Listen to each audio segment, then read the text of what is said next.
Hey everybody, it's Caitlin and welcome back to CoronaChat. It is Thursday, April 9th, and I'm glad to have you all here with us today.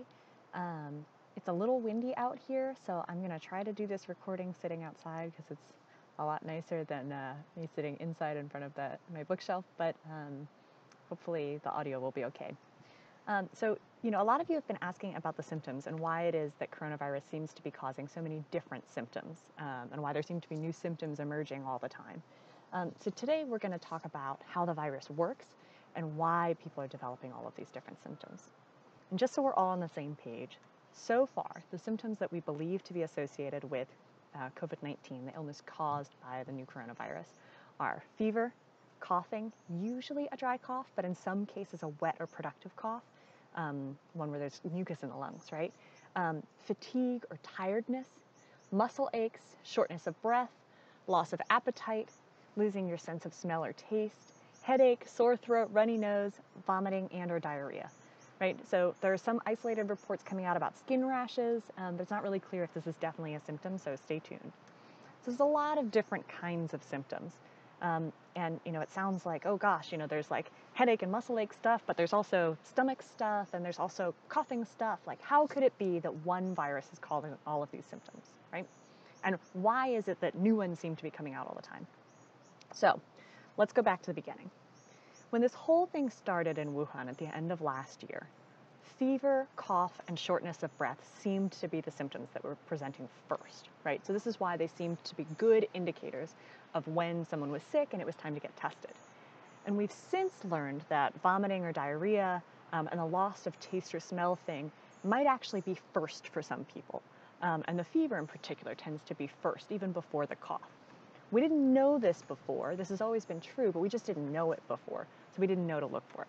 This is the thing with a new illness, right? As more people become sick, we have a better understanding of how the illness works and how it progresses, and so we can give better advice about what the symptoms are.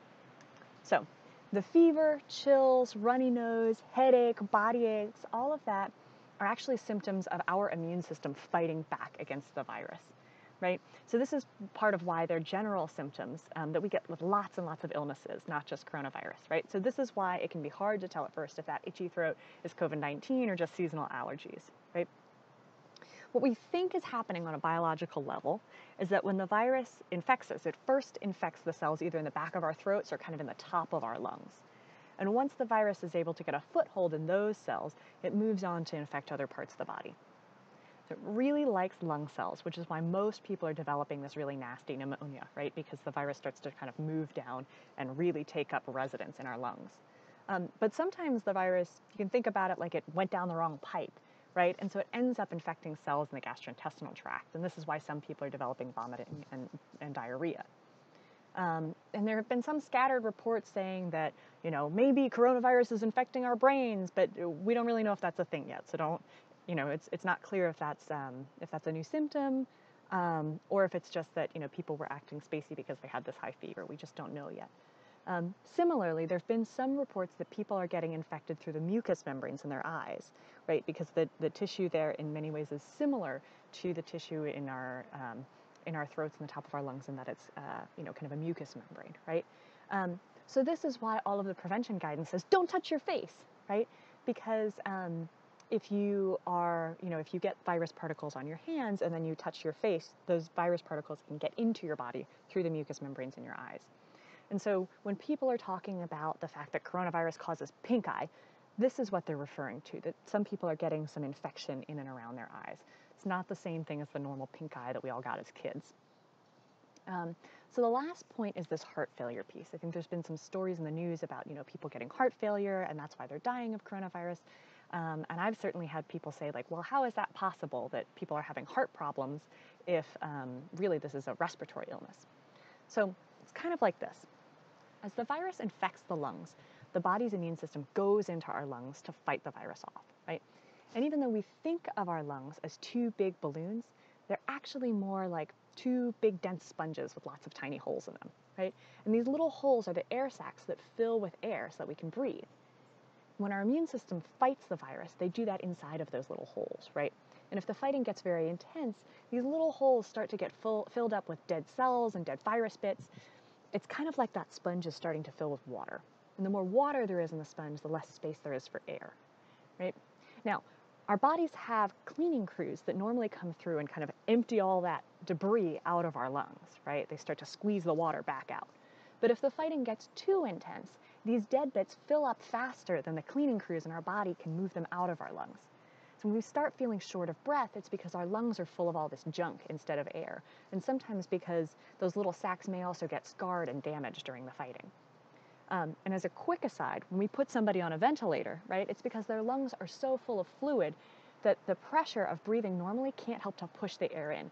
So we use the machine to push air into the lungs with more pressure, kind of like we're forcing the air through this liquid. Now, all of this shortness of breath, right, with the sponge having less space to hold the air, means that there's less oxygen getting to all of our other cells. So our brains send signals to our heart to make it pump faster and harder to get more oxygen flowing. And this makes us feel short of breath, right? It's the same idea as if you're running up and down a bunch of flights of stairs.